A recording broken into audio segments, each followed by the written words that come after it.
Pag-usapan naman natin ngayon ay itong tinatawag na DC step-down converter.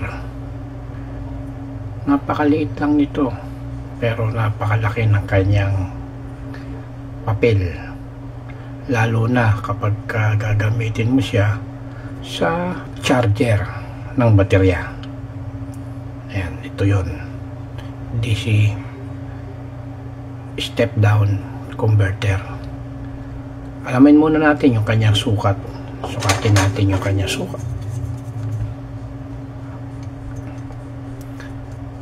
Ang kanyang haba ay 6 cm. Ang kanyang lapad ay halos nasa 2.6 cm. Ayan. Yung kanyang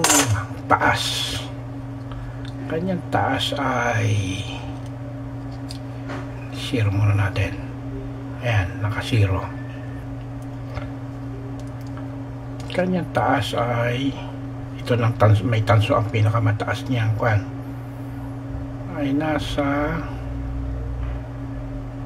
15.5 o halos nasa 16 cm ang kanyang taas. Paano ba gamitin itong step down converter na to, DC? Dito ay may dito yung input. Ayan, dito yung terminal ng input, positive, negative. At dito naman yung terminal ng output, out positive, out negative. Ayan. Dito meron siyang potentiometer. Ayan. Dito ina-adjust yung amperahe at dito naman ina-adjust yung voltahe. Ayan.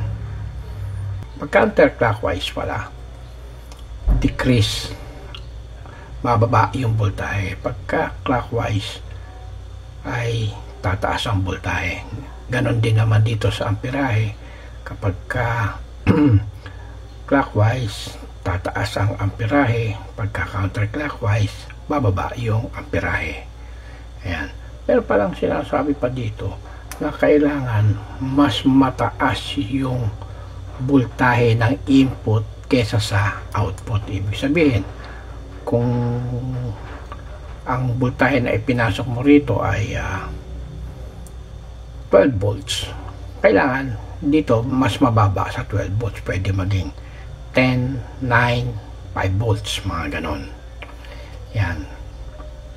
Mas mababa ang output, mas mataas ang input na voltahe. Yan ang importanteng malaman ninyo.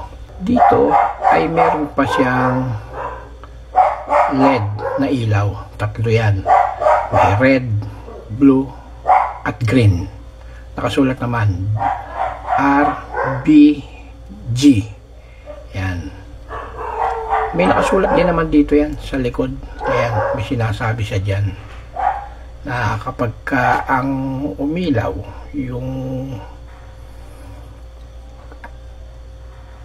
LED na red, ito yung red, saan ba yun? Ito yung red.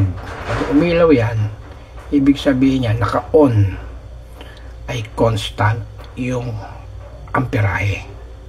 Kapag patay ang red na ilaw, ibig sabihin constant yung voltahe. At pagkatapos ito namang blue, kapag umilaw, charging, nagcha-charge yung battery. Kapag umilaw naman ay green, ibig sabihin nun full charge na yung battery. Kaya pwede nang gamitin yung ikinakargahan na battery dahil ito ay charger. Ginagamit para maging charger. Gaya ng nabanggit ko na sa inyo kanina, ito ay ginagamit bilang charger. At dito ina-adjust sa potentiometer yung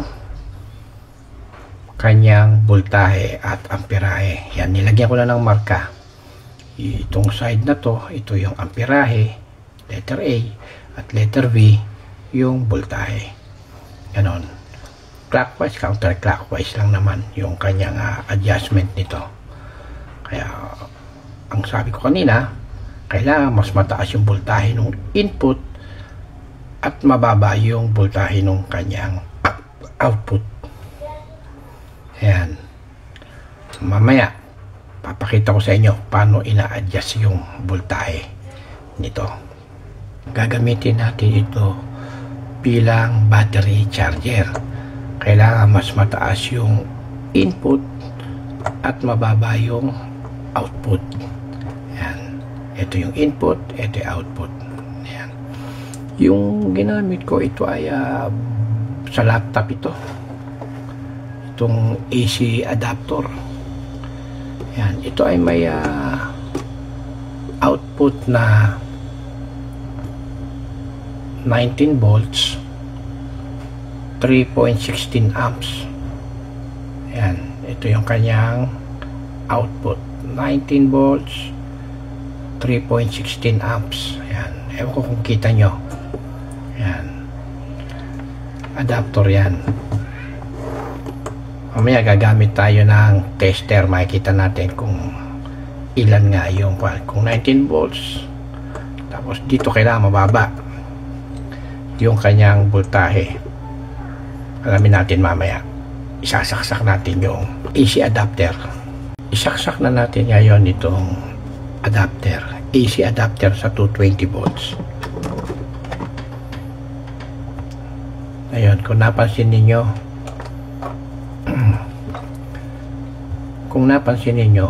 umilaw na yung kulay green. Pag yung sinabi kanina, pagka kulay green, full charge na yung battery. Wala pa naman tayong sinacharge na battery. Automatic yan, naka-green. Ngayon, pagka nag-charge yan, lilipat yan dito sa B, blue. Iilaw yan. Mamamatay yung green, magiging blue ang ilaw. Ayan. Siya nga pala, itong pan na to, yung adjustment ng voltahe, may limit. Doon sa input, na sinasabi, ang voltahe na pwede mo gamitin 8 volts hanggang 36 volts DC. At doon naman sa output, ang voltahe 1.25 volts hanggang 32 volts. Ayan, yung kanyang capacity na dapat ninyong malaman sa paggamit nitong step down converter. Sukatin natin ngayon yung voltahe na pumapasok sa kanya at saka yung lumalabas doon sa output. Gamitin natin itong multimeter. Lagay natin sa 20 volts DC. Tingnan natin, itong AC adapter ay may 19 volts. Tingnan natin kung tama nga, 19 volts.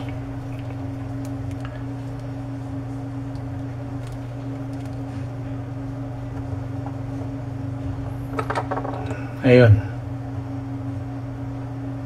19 volts yung kanyang input.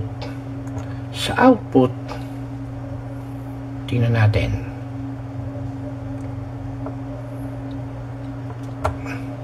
yung kanyang output 12 volts. Ayan, gaya na sinabi ko kanina, kailangan mas mataas yung input, mababa yung output. Subukan natin i-adjust yung kanyang output na voltahe, pati yung amperahe na output. I-adjust natin kung paano ito gumagana. Dito ko natutusukin sa terminal block dito.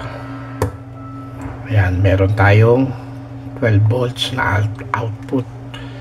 Ayan, dito na-adjust ito yung voltahe. I-adjust natin. Ayan, kung mapansin ninyo, bumababa. Ayan, pwede nyo paabuti ng hanggang 5 volts. Depende kung anong gusto nyo, ilang voltahe ang kailangan ninyo. Ayan, ito ay pagka counterclockwise, bababa ang voltahe. Pag clockwise, tataas ang voltahe. Lagay natin sa 12 volts dahil yun ang kailangan natin para sa pag-charge. Lagyan natin sa 12.3. Yan, 12.3. Yan. Yan yung output. Tandaan natin, yung input 19 volts. Mas mababa ang output. Ngayon, ilipat natin sa amperahe. Paano i-adjust yung amperahe? Madali lang yan. Itong pula, positive probe ng tester, ililipat lang natin dito sa kabilang butas. Kung mapapansin ninyo, ayan, meron siyang 10 amps DC na nakasulat. Ayan, ito ililipat natin doon.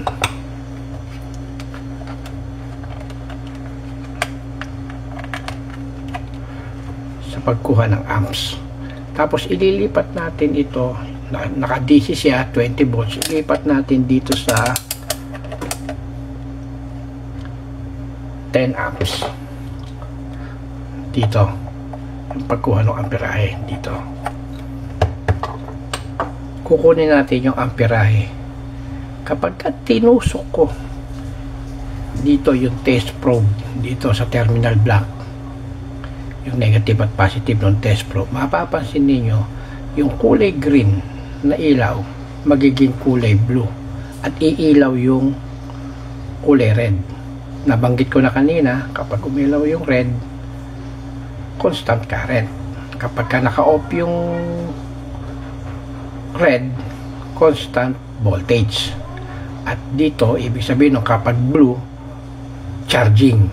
Dahil gagamitin natin ito bilang charger. Kapag ka green, full charge na yung battery. Tutusukin ko na yung test probe. Tandaan natin, nilipat ko yung pula o positive test probe ng tester. Tingnan ninyo. Pansin ba ninyo? Yung ilaw, yung LED indicator, umilaw.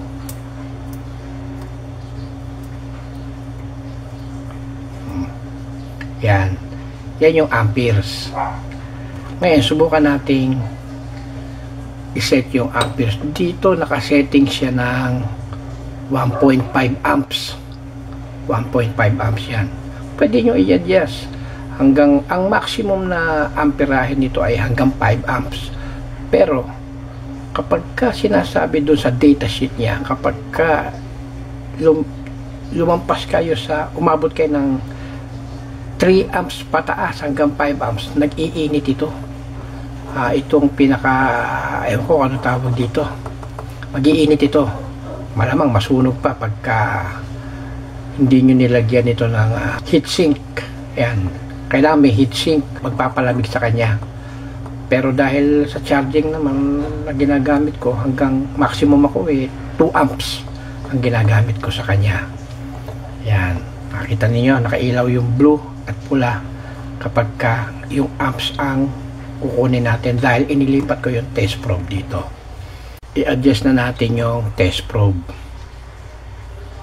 Tingnan ninyo kung paano magbabago. Ito yung potentiometer ng amperahe. Pansinin ninyo yun. O, diba? Bumababa. Yung amperes, 1.4. Yan, 1.3. Bumababa yung amperahe.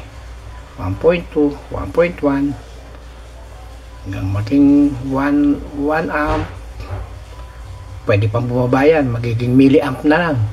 0.8 milliamps. Ayan. Yan yung kanyang amperahe. 0.6, 0.5. Ayan. Pataasin. Balik natin. Clockwise. Pataas ang amperahe. 1 amp. Gagamitin natin siya hanggang sa pag-charge ng battery. Dahil ang gagamitin natin ay lithium ion, yung 18650, 1.5 o 2 amps hanggang 2 amps. Ayan. Dahil nagbabago-bago yan nagpa-fluctuate yan. Lalagay natin sa 2.1. Ayan. Yan ang amperahe. sabihin, charging kapag ka naka-blue. Ayan, full charge pagka naka-green. Ganun lang siya.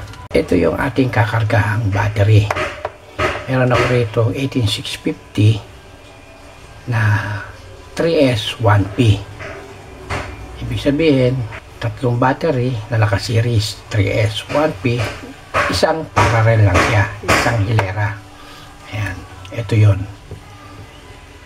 Kakargahan natin, pero alamin muna natin ano ang kanyang voltahe.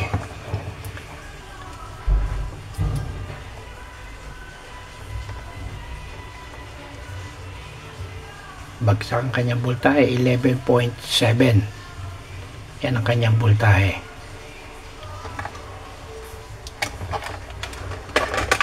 Ngayon subukan na nating i-charge.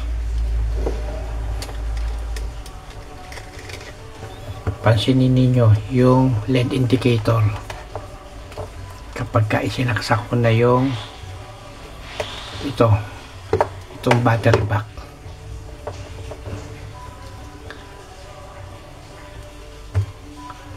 Kita nyo, nagkulay blue yung LED. Kapag tinanggal ko, green, blue, green, blue, green. Ayan, charging na siya ngayon. Ito ang papel ng DC step down converter. Ginagamit siya para sa pag-charge ng battery. Ayan, meron siyang BMS itong battery. Ayan, nagkakarga na siya. Pag nagkulay green, ibig sabihin yan, nagkulay green na yung LED indicator dito, full charge na itong battery. Ganon lang yan. Okay? Sana naging maliwanag sa inyo ang tutorial na ito.